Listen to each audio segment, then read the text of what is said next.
Doctor గారు ఇప్పుడు ఏ సమస్యకు సంబంధించిన పథ్యాహారాన్ని మనం తయారు చేసుకోబోతున్నాం అంటారు? ఇవాళ కూడా మనం ఏంటంటే చాలా మందికి చాలా కామన్‌గా ఉండేటువంటిది జీర్ణశక్తి సరిగా లేకపోవడం, అరుగుదల బాలేకపోవడం.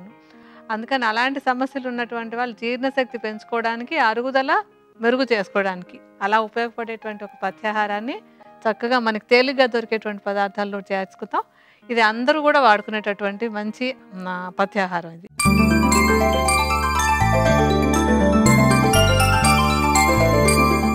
జీర్ణశక్తిని పెంచే పథ్యాహారానికి కావలసిన పదార్థాలు ఏంటో చూద్దాం. అల్లం చూర్ణం, సొంటి చూర్ణం, పటిక బెల్లం చూర్ణం, పిప్పళ్ళ చూర్ణం, మిరియాల చూర్ణం, తేనె, యాలక్కాయల చూర్ణం. జీర్ణశక్తిని పెంచే పథ్యాహారానికి కావలసిన పదార్థాలు ఏంటో చూశారు కదా, తయారీ విధానం కూడా తెలుసుకుందాం. డాక్టర్ గారు మరి ఏ విధంగా తయారు చేసుకోవాలంటారు? దీనికి మొట్టమొదట మనం తీసుకునేటువంటిది ఏంటంటే అల్లం. అల్లం అనేది జీర్ణశక్తి పెంచడానికి, అరుగుదల బాగుండేలాగా చేయడానికి, అంటే ఆకలి, జీర్ణశక్తి, అరుగుదల అన్నీ బాగుండేలాగా చేయడానికి చక్కగా ఉపయోగపడేటువంటిది. అండ్ మనకి మామూలుగా ఇళ్లలో కూడా అందరి ఇళ్లలో ఉండేటువంటిది కూడా అల్లం కదా. అల్లాన్ని ఏం చేయాలంటే మొదట శుభ్రంగా కడిగేయాలి. పైన ఉన్నటువంటి మట్టంతా పోయేలా కడిగేసి, పైన ఉన్న చెక్కు తీసేసి, నేతిలో వేసి కొంచెం అల్లం ముక్కల్ని వేయించి తడిపోయేలాగా అనమాట. వేయించిన తర్వాత కొంచెం చల్లారాక దాన్ని పొడిలాగా చేసేసుకోవాలి. అంటే మెత్తటి పొడిలాగా అని కాదు, కొంచెం పొడిగా మనం మిక్సీలో తిప్పేసినట్టుగా చేసుకోవాలన్నమాట. అలా చేసినటువంటి దాన్ని ఒక 250 గ్రాముల పరిమాణంలో తీసుకోవాలి. ఇది మనం ముందే వేయించేసి పెట్టుకున్నటువంటి అల్లం చూర్ణం ఇది. ఇది సుమారుగా ఒక 250 గ్రాములు తీసుకుని పక్కన ఉంచుకుందాం. దీంట్లో ఇంకొకటి ఏంటంటే పటిక బెల్లం. ఇది కూడా 275 గ్రాములు తీసుకోవాలి. పటిక బెల్లం మనం ప్రతి పథ్యాహారంలో కూడా వాడుకుంటూ ఉంటాం. న్యాచురల్గా ప్రకృతి సహజ సిద్ధంగా దొరికేటువంటిది కనుక, రిఫైన్డ్ కాదు కనుక ఇది ఆరోగ్యానికి మేలు చేస్తుంది. దీన్ని మెత్తటి పొడిలాగా చేసేసుకుని ఇది ఒక 275 గ్రాముల పరిమాణంలో తీసుకోవాలి. ఇప్పుడు ఈ 275 గ్రాముల పటిక బెల్లం పొడిని మనం కొంచెం నీళ్లు పోసి ఒక పాకంలాగా తయారు చేసుకోవాలి.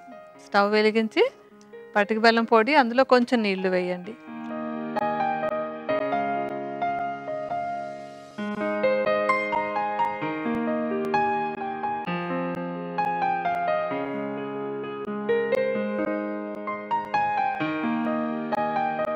ఇప్పుడు ఈ పటిక బెల్లం కరిగి పాకం అయ్యేలోపు మనం ఇందులో వేసుకోవాల్సిన మిగతా పదార్థాలు కూడా చూద్దాము.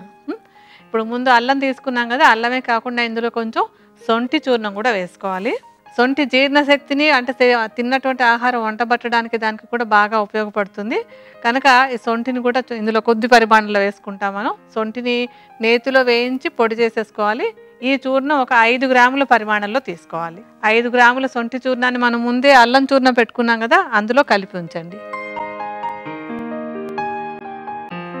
సొంటి తర్వాత పిప్పళ్ళు తీసుకుందాం. పిప్పళ్ళు కూడా చక్కగా, అంటే దీపనం పాచనం అని చెప్తాం అనమాట ఆయుర్వేదంలో చెప్పేటప్పుడు. జీర్ణశక్తిని, అరుగుదలని కూడా బాగా పెరిగేలాగా చేసేందుకు మన ఈ పిప్పళ్ళు కూడా బాగా ఉపయోగపడతాయి. పిప్పళ్ళను కూడా నేతిలో వేసి వేయించేసి తర్వాత పొడి చేసుకోవాలి. ఇది సొంటి కంటే కొంచెం ఎక్కువగా 10 గ్రాముల పరిమాణంలో వేసుకుందాం. పిప్పళ్ళ చూర్ణం 10 గ్రాములు. ఇది కూడా ఇందాక చూర్ణాల్లో కలిపేయండి.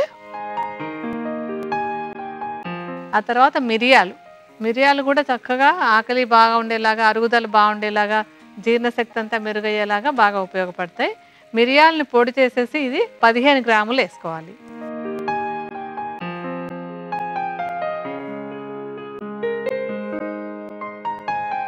ఇంకా ఇందులో మనం వేసుకోవాల్సినటువంటిది యాలక్కాయలు చక్కగా సుగంధాన్ని ఇస్తాయి. అలాగే తీసుకునేటువంటి పథ్యాహారం మీద ఒక ఆసక్తి, మనకి తినడానికి ఇష్టంగా అనిపిస్తుంది, ఒక ఫ్లేవర్ బాగుండి. అలాగే దీనికి కూడా ఆకలిని జీర్ణశక్తిని పెంచేటువంటి గుణం కూడా బాగుంటుంది. యాలక్కాయలను చూర్ణంలాగా చేసేసి ఒక 5 గ్రాములు ఇందులో వేసుకోవాలి. ఇప్పుడు కలిపేసుకోవచ్చు అంటారు ఇది? ఒకసారి పాకం చూద్దాం మనం. అది పాకం వచ్చినట్టుగా ఉంటే ఇవన్నీ మనం ఇందులో కలుపుదాం. ఇప్పుడు ఒకసారి చూడండి, పాకం చక్కగా వస్తుంది. అది ఇప్పుడు ఇలా పాకంలాగా తయారవుతున్న సమయంలో మనం పెట్టుకున్నటువంటి అల్లం చూర్ణం, మిగతా చూర్ణాలు అన్నీ కలిపేసి ఇందులో వేసి కలపాలి. ఇప్పుడు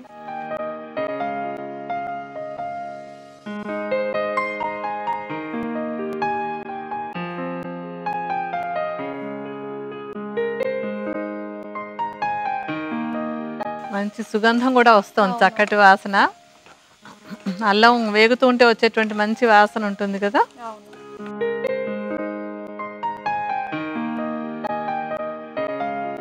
ఇది ఇలా చిక్కబడిపోతుంది అంటారా?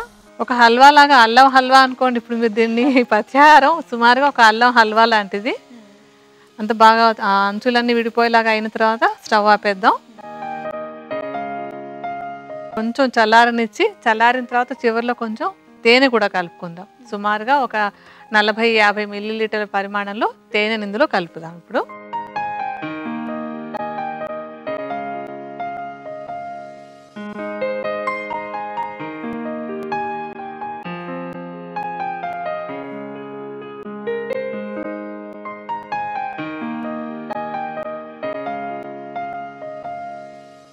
డాక్టర్ గారు, మరి ఇంత చక్కటి పత్యాహారం ఏ విధంగా వాడుకోవాలో మన ప్రేక్షకులకు తెలియజేస్తారా? తప్పకుండానమ్మా. ఇదేంటంటే ఆహారం తీసుకోవడానికి ఒక 5-10 నిమిషాల ముందు, ఉదయం ఒకసారి, సాయంత్రం ఒకసారి, ఒక పెద్ద చెంచా పరిమాణంలో దీన్ని తిని, ఆ తర్వాత ఆహారం అంటే మామూలుగా భోజనం చేసినట్టయితే కనుక తిన్నటువంటిది బాగా అరగడం, శరీరానికి వంట పట్టడం, కడుపులో ఉబ్బరం అది ఏం లేకుండా లైట్గా హాయిగా ఉండడానికి ఈ పత్యాహారం బాగుంటుంది. అందుకని ఆహారానికి ముందుగా తీసుకుంటూ ఉండాలి దీన్ని.